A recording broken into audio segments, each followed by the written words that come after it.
G'day and welcome to another edition of Leading and Growing Your Real Estate Business. This is Coach James Shorty, aka Shorty, and welcome to another edition. So remember, if you haven't already, press the subscribe button and you'll get the latest notifications when the next episodes drop. So who do we have today as an amazing guest? Very fortunate, very honored. Lisa B, real estate trainer, coach extraordinaire. You know, Lisa started her real estate business in 1993. She bought a Ray White office in her early 20s. She won many awards for sales within the real estate brand, as well as numerous marketing awards. She's won many listing awards through EAC, achieving well over 150 listings in a 12-month period. Holy dooly. After having the Ray White office, she changed to an independent office and began operating under her own name and brand. She's also experienced in the Gemnin system, which she's also had an approved office there. She helps many agencies and agents with all of their growth strategies. She's also a 6 times best-selling author. She's a qualified NLP master practitioner, accredited life coach, and author of books like Secret Agents, Banish the Bitch. Ooh, looking forward to hearing about that. International bestseller, Dominate the Internet Online, Real Estate Marketing Academy, and Real Estate Video Domination, and the Boardroom series that she's created a bunch of these courses as well.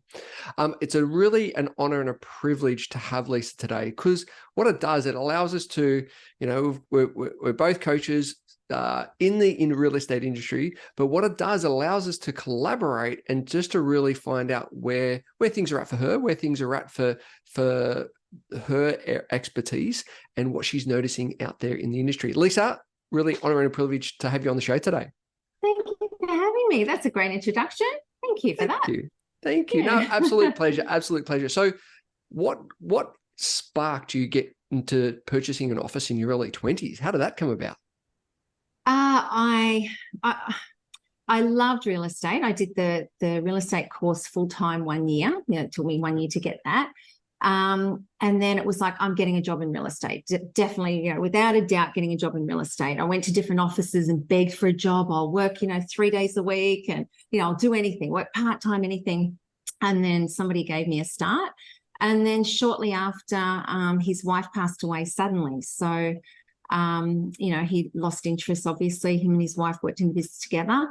And he came into me and he said, look, I've just lost interest. Do you want to buy the business? And I was like early 20s, didn't really know what I was doing. And I thought, what could go wrong? Why not? So did it. And, obviously things did go wrong. Somebody was, the trust account wasn't right. There was all sorts of things that happened, but it was a massive, big growth spurt that I had. It was amazing. Absolutely amazing. Loved every second of it. Wow. And so if you look back on, like, obviously how you've helped so many different agencies, and if you look back in your own experience, what would you have done a little bit different if you know the information now compared to back then? Oh, it's different times back then. We didn't have social media. We didn't have any of those things, but no, I mean, I don't have any regrets ever. Like, everything always brings us to where you are now. Like, all the experience that I had back then, all the experience you have in your life brings you to where you are for what you need right now. And, there's things that I was doing 20 years ago that I go, oh my gosh, we can do that again now.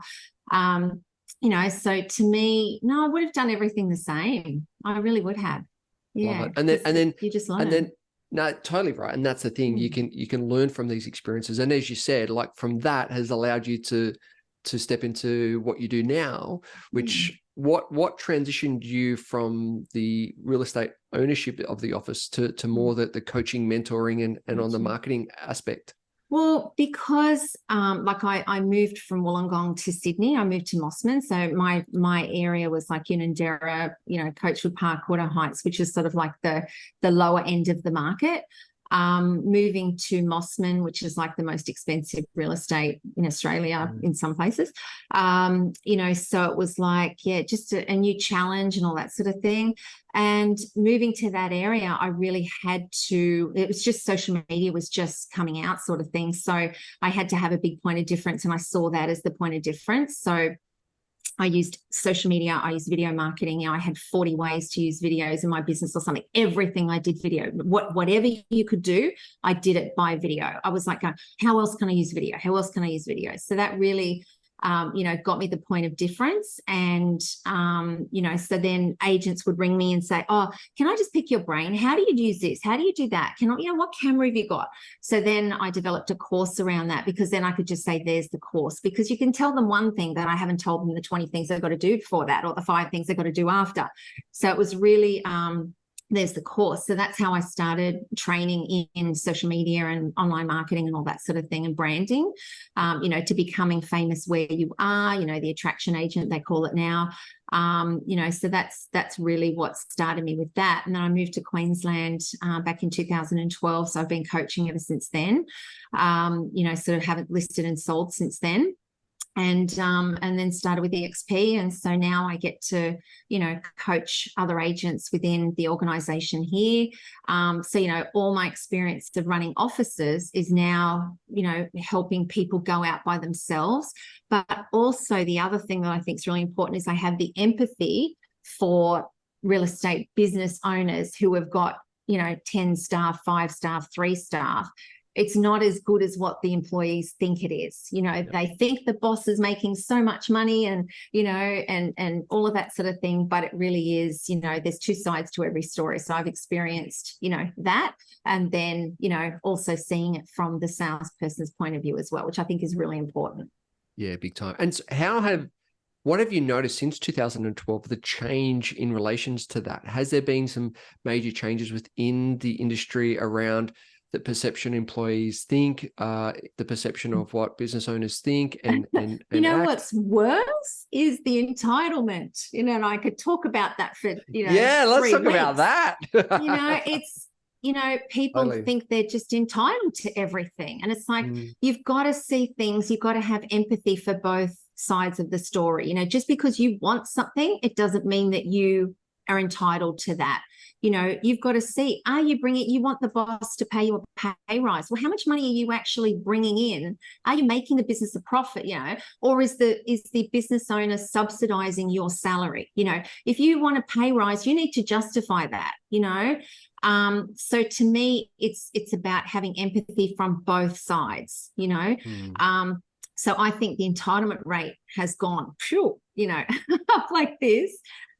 Compared to, I think, what it was before, that's what I see. If you're sort of seeing, talking about the differences of employee-employer relationships, that's the thing that I think has changed. And how do you, with that, and when you mention empathy and from both sides, but how do you actually then, take a staff member and show them or explain empathy, and then you take the principal or the director and show them that side, and hopefully trying to get them into the middle. As a business owner, I would tell the employees, how much things cost. Yep. I'm totally upfront. It's like the break-even point is $80,000 this month. So before we even make any money, we've got make $80,000, right? So otherwise, the salespeople can see some sales coming through. Oh, they're making heaps of money. Yeah, but the rent, the wages, the superannuation, the this, it all adds up to a lot of money. So I think being upfront, not telling them everything, but sometimes there's that transparency of I'm not making as much money as what you think, and I think both sides need to be fair as well. Yeah, I love that, because I think that having that transparency, it also it's an education process too, right? Yeah, because that's right. So often, people come in with their blinkers, only know what they know, but opening up that blinkers, like, oh, I didn't realize that, you wasting all this photocopying there's a couple $1,000s a month. Oh, yeah, funny that's that. right. Exactly. So, it's also teaching them about business. If they've never run a business, it's like you've got the amount that comes in, then you've got the expenses, then you've got the profit, and then obviously being a business owner, I didn't come in here to not make money. I came in here to make money. That's my right. I'm putting my backside on the line. So really, I should. I'm entitled to make some more money, and I really should be making more money than the employees. Yeah. And I think they've got to get to that point. that it's they understand each side, because otherwise the boss should just sell the business and get a job for somebody else and make more money and have less risk and less hassle and less stress and all of that sort of thing. So I think that's what's changed. Very true, very true. And where do you see and through the feedback that you get and your own expertise, where do you see the industry heading over the next, I guess, 12 to 24 months? What are you, I mean, there's no crystal ball, but what do you see as some of the trends within the industry? Well, I mean, I'm probably biased, but I do think the EXP model, the cloud-based models, I think they are, something that is a disruptor because of the high cost. Like I just said, my office was like $80,000 a month to before I even made money, so sometimes. So, it's to be able to reduce the costs, that's what we've got to do, because there's a lot of principals out there. I talk to a lot of principals, weekly, that aren't making money. So, they really need to look at the what they're bringing in and their expenses and how they can cut costs. I think the ego, we need to remove a lot of the ego, to look at me, I've got this business, but, down inside, but I'm not making any money and I'm struggling to pay the bills.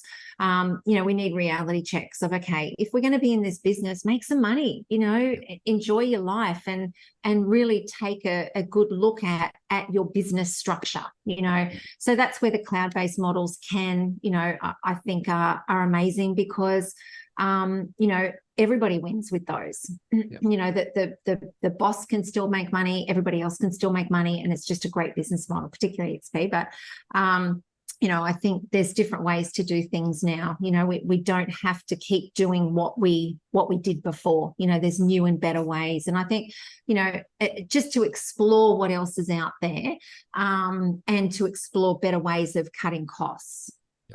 Yeah, I love that. Because I think, it's so true, because what we've learned obviously through, going through COVID is, the big shop fronts and all the expenses attached to the rent. And then obviously the wages keeps going up. Got to look at things a little bit differently. And as you said, moving to a cloud-based operation, it does make sense, because, you can operate anywhere, you can be anywhere at any time. And as it's based on relationships. So with your marketing prowess and your marketing expertise, helps the clients to build that relationship, which is awesome. And then, so once again, you can be pretty much anywhere running your business, which is great. I love it. Exactly. So I'm interested about you, right? So we've got a couple of questions to find out about our guests. How do you work on your own mindset? What are some of the things that you do to sharpen your mind, to sharpen your sword, so to speak? What do you do to personally to work on you? To me, my mindset is I'm very clear on my goals, so what I want to achieve. So, to me, it's like I've got the vision for what I want, and everybody just get out of my way. That's the way you have to be. It really is. If there's a distraction, apart from my son and whatever else, but my goal in EXP is to grow the company as much as I can, and we're growing globally. So we're in 6 different countries now. Like, my team is in 6 different countries, and that is my number one goal. So my number one goal is to introduce people to the model, to show them what's possible, retain those people, make sure they're happy, and help them grow their businesses as well. So I think just being very clear in what you want, and not settling, and I've done that before. I've kind of gone, there was a period there where I was sort of helping everybody else, but not helping myself, and there's a time where you've got to put your business hat on and go, no, now it's all about, our family, not helping everybody else and not get paid for it, which a lot of people do. So they give everything away for nothing, and they're not valuing themselves. You've got to value what you bring to the table, and then, know your worth and focus on what you want. Yeah, fantastic. And so obviously you're super busy, right? You're helping so many clients out there. EXP, it's just going crazy busy, which is amazing. You've got an incredible son. You've got so many things on the go. How do you manage your own time, and how do you fit it all in? I don't. No, I'm joking. I try and put, 100% into the weekdays. That's, if I work until 8 o'clock at night, 9 o'clock at night, I'm okay. The weekends is very much, I tend to switch off and regroup. Yeah. But I've also got holidays planned. I'm going to India in December. That's turned out it's going to be a little bit of work as well, because we've got some agents over in India. But, I've got holidays planned. I've always got something. I think I've got 5 places I'm going in the next 4 or 5 months, so whether it's just a weekend, whether it's 3-4 days, whether it's, India, I've always got things to look forward to. I think that's important too, because if otherwise you're just always working, you just can't, so if it means, just go up to Brisbane and stay at the Emporium Hotel for a night or something like that, which I love, just make something special and have things to look forward to. I think that's really important. Yeah, I love that. So good, so good. Because that allows you to then do the things that you need to do and then have those rewards afterwards as well, which is fantastic. That's right. And for me too, I've really committed the next 12 months to really, really, really work hard with EXP. So it's kind of like, I'm not saying I'm going to work hard forever. I'm going the next 12 months, I'm going to work my butt off and do what I need to do. Then after that, then I can kind of take the accelerator off a little bit. But, that's what I've committed to doing. So I think commitment and then, doing the actions and all that sort of thing. But then, having the rest as well. And I just want to say too, when I lived in Sydney, when I lived in Mossman, it was very much, I honestly remember Googling, how can I sleep less, right? So I could work more. Right. I'm like, there must be quicker ways to sleep, seriously, I don't have enough hours in the day. And I remember Googling that, like, how crazy is that? Then I moved to the Gold Coast and it was a real culture shock for me, because people here only want to work 3 or 4 days a week. And I'm thinking, wow, how lazy is that? Like, oh my God. But the mentality here is that, how can I pack into 4 days what somebody else does in 7 and have 3 days off to be on the boat and do whatever. So it really helped me get a lot more work-life balance being here, because that's what I want to do. I want to be out in the water on the weekend. So I don't want to be working here. So, it's sort of like do as much as I can during the week. And then the weekend is the time to just, sort of switch off, regroup, come back fresh and work my butt off again for the week. I love that, because we're very similar, right? So we moved up from Sydney a couple of years ago. We're at Lennox Head, just near Byron Bay, and and it is that shift, isn't it, from that Sydney mentality of like the go to up to the Northern Rivers or Gold Coast, when it's like, oh, I can breathe, and having that aspect. And I remember a show, I don't know if it was Superman or James Bond, where the villain had all these things connected into them and they learned things quicker, they slept less. It's like, oh, that would be a cool machine. But I can't remember what show, but I remember when you said when you're Googling how to get sleep less, that was the image that came up. I actually bought something. It was called a Paziz, and it was supposed to, if you had a 15-minute sleep, it was supposed to be equivalent to an 8-hour sleep, because it got you into a REM state. So I'm like, okay, all right, this isn't working, but sleep faster, sleep faster. That's right. Sleep faster and deeper so that I'm not tired. But anyway, so we got a bunch of a quick quiz, 60-second quick quiz with a couple of questions. Are you ready for them? Yes. I can't guarantee I'm going to be quick, but anyway. No, that's all right. What's your favorite movie? God, that's a good question. I don't know. I just love watching Netflix, like just somebody puts me onto a good movie on Netflix. So I haven't really got a favorite one. It's more so just, getting recommendations from everyone else. Love it. Favorite food? Seafood. Okay, good. Favorite holiday destination? It would be anywhere with experiences, anywhere with magic moments. So to me, it's, do something that you can't do anywhere else. So therefore India. Great. Do you have a morning routine? At the moment, I've got a sore back. Normally it's kayaking. So I've got to get back onto that. That is the thing that I love more than anything, is just get on my kayak and go. Yeah. Beautiful. Do you have an evening routine? Just stay up really late. I'm a morning person and a night person. Like I don't need to sleep a lot. So yeah, it's just, I just stay awake a lot. Fantastic. And if you could choose 5 inspirational people to have dinner with, they could be dead or alive, who would they be? Okay, apart from like family members, so if it was like famous people or whatever, I'd say probably Frank Sinatra. He's always fascinated me. Elvis, Marilyn Monroe, JFK. So all around that era. Like I've read lots of books on them. Oprah would probably be the other one. Amazing. Yeah. Gee, imagine the melodies around that table. Wow. I know, how good. Peter Lawford, and then you got Sammy Davis Jr., the Rat Pack, and all that sort of stuff. That would be amazing. And then, sort of the mafia, and find out what happened with all of that, and like, the politics. And then, I think it'd be really interesting to say what actually did happen. Yeah, the secrets behind it all.